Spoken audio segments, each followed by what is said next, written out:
Hi అండి. ఈరోజు నేను తయారు చేసేది వంకాయలతో కంది గింజల కూర అండి. ఇదిగోండి కంది గింజలు వేడి నీళ్ళల్లో వేసి 2 నిమిషాల నుంచి తీసాను. కంది గింజలు, వంకాయలు 1/2 కిలో వంకాయలు, పొడుగు వంకాయలు, కళ్యాణ వంకాయ అంటారు, ఒక 3 టమాటాలు, పోపు దినుసులు అండి, శనగపప్పు, మినపప్పు, ఆవాలు, కరివేపాకు, మిరపకాయ, కారం, ఉప్పు, పసుపు, నూనె, అంతేనండి. అంటే కంది గింజలతో కూడా ఈ వంకాయ కూర చేసుకోవచ్చు అన్నట్టుగా నేను చూపిస్తున్నాను.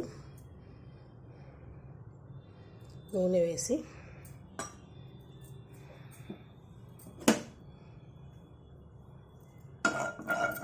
అంటే అన్ని రకాలు వస్తున్నాయి కదండి, ఎన్ని రకాలుగా చేసుకోవచ్చు అన్నట్టు చూపిస్తున్నాను. క్యాజువల్గా వంకాయ కూర అంటే మామూలుగా తెలిసిందేను, ఈ కూర కూడా చాలామంది తెలిసి ఉండొచ్చు.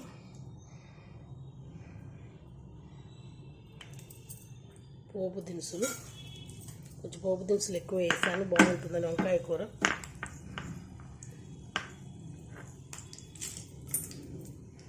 మనం వంకాయ టమాటా చేసుకుంటాం, వంకాయ ఉల్లిపాయ అట్లా చేసుకుంటాం. ఈ వంకాయ బఠానీ కూడా చేసాం. ఈసారి వంకాయ కంది గింజలతో కూర. పచ్చి కందికాయలు వస్తాయి కదండి,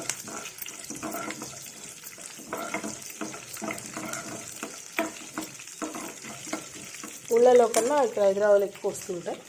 ఇవన్నీ ఇట్లా కంజలన్నీ తీసి వేడి నీళ్ళలో పెట్టేటికి కొంచెం తక్కువ ఉడినాయి, ఉడకడానికి కొంచెం సులువుగా ఉంటుందని అట్లా చేశాను నేను.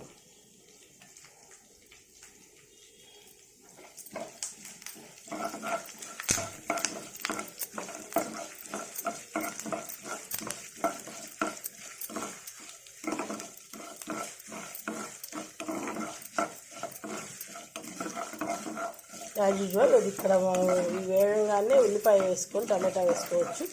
నేను ఉల్లిపాయ వేయకుండా చూపిస్తున్నాను, ఈసారి ఉల్లిపాయ వేసుకొని చూపిస్తాను. కార్తీక మాసం కూడా అయిపోయింది కదండి, ఇక ఉల్లిపాయ కూడా వేసుకోవచ్చు.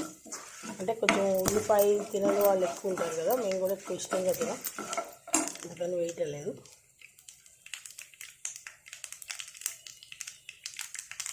వాళ్ళు వేగినాయి, టమాటా వేసుకోవాలి.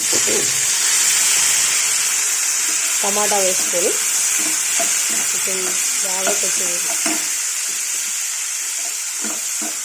మిగిలినట్టు చేసుకోవాలండి. మేము దీంట్లో తడి ఉంటుంది కదా, ఈ తడి కొంచెం ఉడకాలండి. దీంట్లోనే మనం కంది గింజలు కూడా వేసేద్దాం. ఈ రెండు కలిసి వేగి దానికి కంది గింజలకి పులుపు పడుతుంది, బాగుంటుంది. ఇది కొంచెం సేపు కొంచెం ఉప్పు చల్దామండి. దీంట్లోనే 2 పచ్చిమిరకాయలు కాయలుగా తీసుకున్నాను. లేదు 4 చేయొచ్చు, పచ్చికారం కూడా వేసి చేయొచ్చు, కానీ నేను ఎండు కారంతో చేస్తున్నాను. ఉప్పు కొంచెం పసుపు వేసేసాను, పసుపు అయితే వేసి చేయొచ్చు. ఉప్పు మటుకు వంకాయలు వేసినప్పుడు కూడా వేసేద్దాం. ఇప్పుడే మొత్తం ఎక్కువ అనిపించకుండా ఒక 10 నిమిషాలు మూత పెట్టుకుందాం అండి, సిమ్లో పెట్టి. మగ్గుతుంది టమాటాను, కంది గింజలు మగ్గుతాయి. ఇవ్వండి, పర్లేదు ఉడికినాయి, టమాటాలు ఉడికినాయి, ఇవ్వండి కంది గింజలు కూడా చితుకుతున్నాయి. ఇప్పుడు మనం వంకాయలు వేసుకుందాం.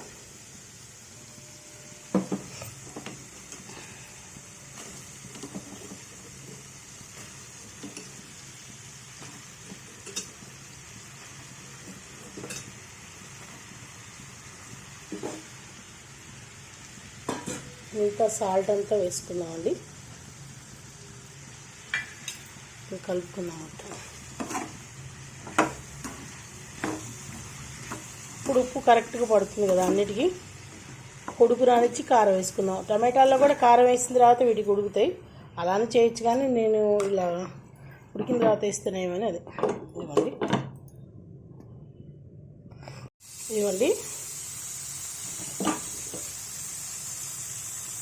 కాయలు, వంకాయ కూడా అట్లా చితకకుండా ఉండాలండి. కంది గింజలు కదా, అవే మెయిన్ కాబట్టి అవి అక్కడక్కడ టమాటా కనిపిస్తుంది. కొంచెం పులుపు పడితే గింజ బాగుంటుందని వేసాను. దీంట్లో కొంచెం కొత్తిమీర వేసుకుందాం. అంతేనండి, డిష్ అవుట్ చేసి చూపిస్తాను మీకు. వెళ్తేనండి కూర కంది గింజలతో వంకాయ కూర అండి. ట్రై చేయండి, టేస్ట్ చేయండి, ఎలా ఉందో కామెంట్ రూపంలో తెలియజేయండి. Please like, share, comment, subscribe to Bhargav Sharma బ్రాహ్మణ హోటల్. నమస్తే.